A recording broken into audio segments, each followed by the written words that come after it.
I use media technologies in the construction, research and planning stages to produce successful products by using a variety of different types of technologies such as Photoshop, Final Cut Pro, WordPress and Prezi. These are just some of the few I learnt to use whilst constructing my products. In the planning stages, I have heavily relied on the WordPress blog to share and show progress of my development. I did this by creating an online diary, generating feedback through Google Forms and PollDaddy, and by posting final versions on the cloud-reliant digital storage. Furthermore, I also used Adobe Photoshop to create and gather research, as well as creating my AS Music magazine and A2 movie poster and website. I did this by using many of the different types of tools within the software, such as the filter overlay tool to add different effects to my images, and also the brightness and contrast and hue and saturation functions to help me edit and make my images look darker in colour to show a ghostly atmosphere. I also found the curves tool very useful, as it allowed me to darken the images to create a shadow on my movie poster. However, the same effect was difficult to create on my website. Therefore, I used the blur tool to also create the same darken effect on my image. Photoshop was very useful in the AS and A2 experiment with different tools in order to achieve the look I wanted by manipulating the images in the construction of my project.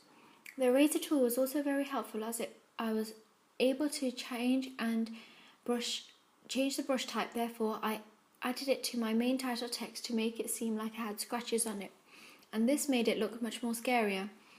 Photoshop was also used in the planning and research stages of my products, as I created my genre research and flat plans on the same software.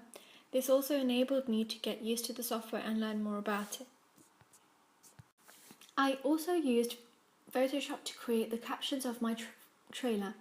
I did this so that I was able to use the same font as the one used in my main title, and also because I found that I was able to resize the frame in Final Cut Pro so that the captions were compatible, and so that I could add effects to them, such as bad film.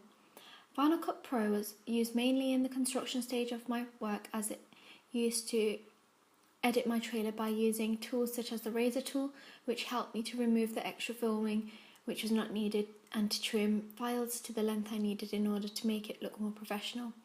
Furthermore, I also used the animating function in Final Cut Pro, as I wanted to create moving text.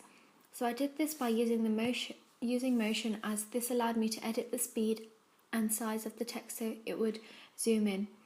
I also used the transition and animating functions to fade in and out of shots, as well as being able to add filters to my work, such as bad film, which helped my montage to build tension and my text and the text in my captions to crackle as done in the Insidious trailer.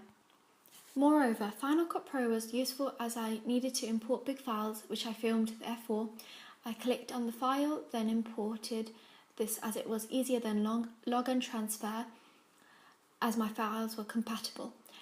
Final Cut Pro was also extremely useful, as I was able to lock layers so that I could remove sound that was unnecessary and make sure that none of the footage moved out of place. I also used Final Cut Pro for my evaluation, so that I was able to show how I followed codes and conventions of existing media products by embedding, cropping and editing both mine and their trailers to show the similarities and differences of how I used, developed and challenged the conventions of the subgenre supernatural horror. GarageBand was also very useful, as I was able to edit and layer uncopyrighted music and export it to my trailer to create and build tension. This was also very useful, as I was able to research and narrow down the options to certain themes such as dark and intense, which allowed me to find the right types of sound effects and non-diegetic music for my trailer. Prezi was another online software which I relied on to share and present my work on for the research, planning and evaluation stages, as I firstly created my initial ideas on there, as well as presenting my planning photos on there too. And finally, I presented my evaluation questions on there too, as I found that it was the easiest way to show the text and screenshots of existing products on the same software. Lastly, for my focus group, I used Movie Maker, as I found this was much easier than Final Cut Pro to edit and combine several clips together. However, Final Cut Pro was the most helpful in the construction of my trailer, as I would not have been able to create something like that on Movie Maker, as there is no way to overlap layers, edit effectively by trimming footage, and customizing the animations for the captions either.